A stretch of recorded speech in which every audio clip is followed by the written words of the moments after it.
Hello, my name is Lawrence Stewart, and I will be speaking about public health policy HR 696 and S 402, which were passed and signed into law by the President.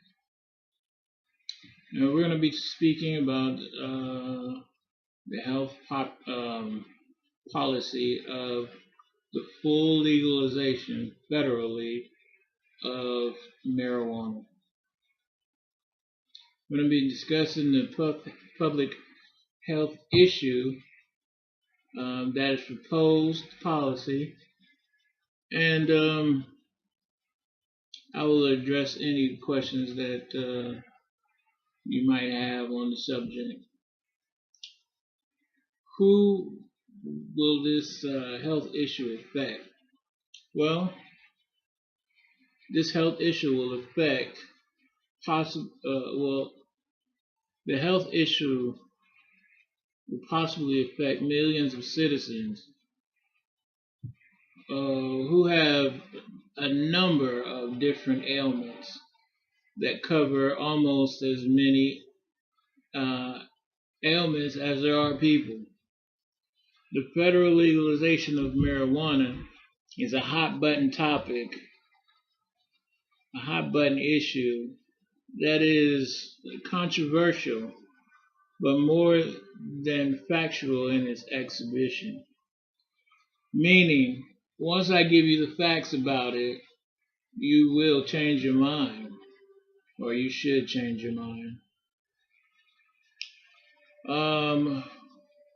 What is the impact of this health issue on the community? Well, the impact is that millions of people who suffer from chronic ailments, which they have no cure for, such as anxiety, fatigue, sleep fatigue, epilepsy, hunger, arthritis, allergies, glaucoma, and many, many, many others,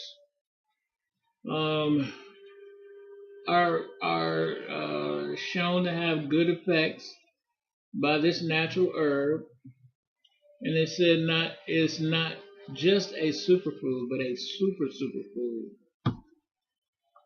So that is a plant, an herb, a natural herb that we can use in order to sustain people's health and well-being. Now, why does this health issue need to be addressed? It needs to be addressed because presently it's, let's see, I have a map here for you to take a look at. But presently the issue needs to be addressed because although marijuana is legal in 9 states fully, and medical marijuana is legal in 30 states, it's not federally legal in any state, according to the federal government. Now, according to the Business Insider, which is a web-based journal, marijuana prohibition began 80 years ago when the federal government put a ban on the sale, cultivation, and the use of cannabis plant. And even the Attorney General, Jeff Sessions, is on what it seems to be a personal crusade or vendetta to stamp out legal marijuana. And he is actually from Alabama, so that is part of the Deep South.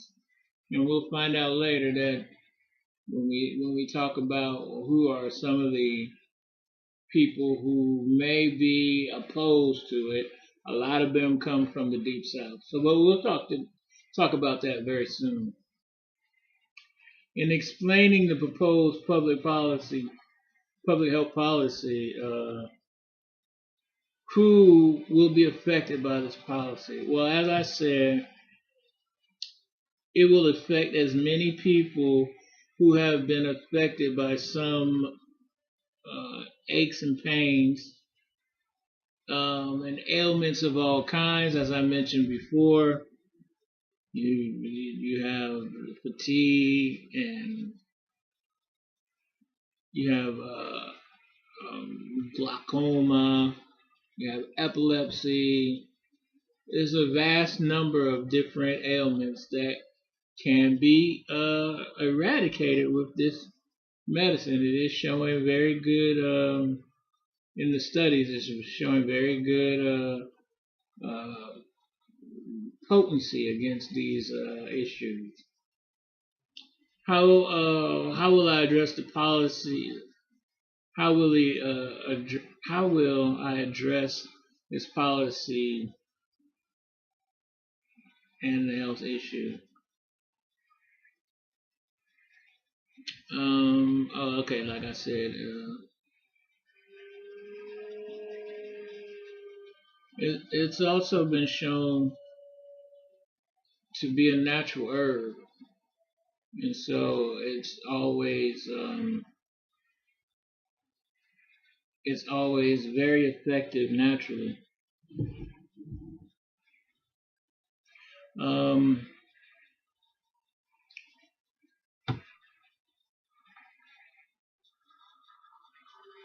the policy will also address many chronic illnesses by restoring the availability of this age-old herb back to the country federally after more than 80 years of prohibition. The federal law of the land will change for the entire country, and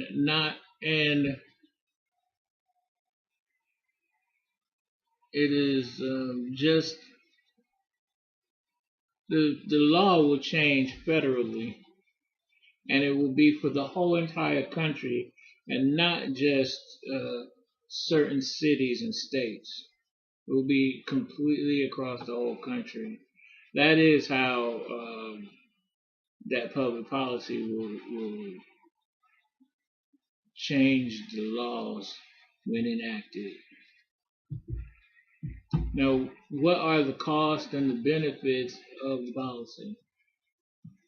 Well, according to economists at the Business Insider, legal marijuana sales exploded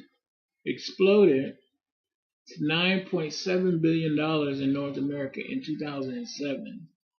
And according to a report done by AccuReview Market Research and BIDS Analytics, which is by itself a 33% increase in just 2006, the report also projected the legal marijuana market will reach $24 billion in sales, another 28% annual annual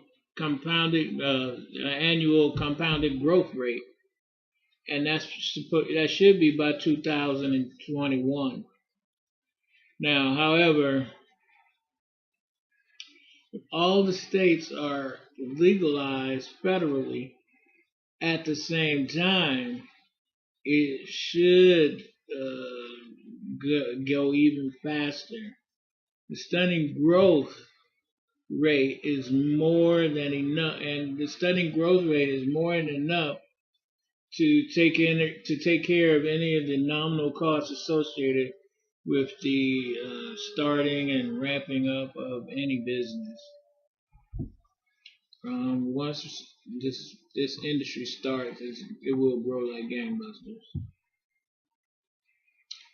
What are the risks of enacting or not enacting the policy?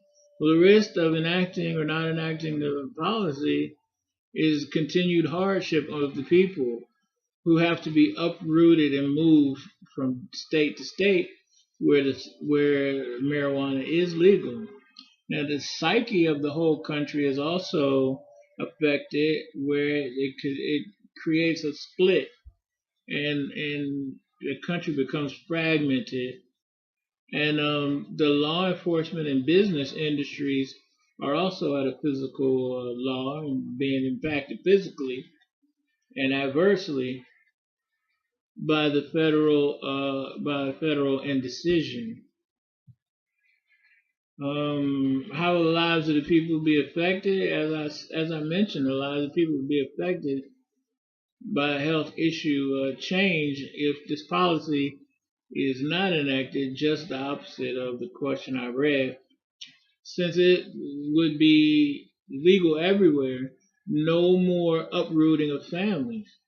No more non-accepted bank accounts at the banks, because the bank system is federal, but it's in a state where the stuff is legal, so they don't allow it, feeling that they would be in trouble for accepting federal drug money. So we got to get all of the laws on the same level. There would be no more arrests for advertising that you have a business including marijuana, and there would be just one policy for the whole country. Much, much easier to deal with. What information about the policy would potentially affect the voting behavior of legislators across the country? Well, you guys, the super conservative nature of the Deep South, as I was saying earlier, the Bible Belt, might have the staunch opposition to the new law. They will want to argue states' rights to supersede this law. We all know that states' rights only go so far, and that if we enact this federally, the federal law always trumps the state law.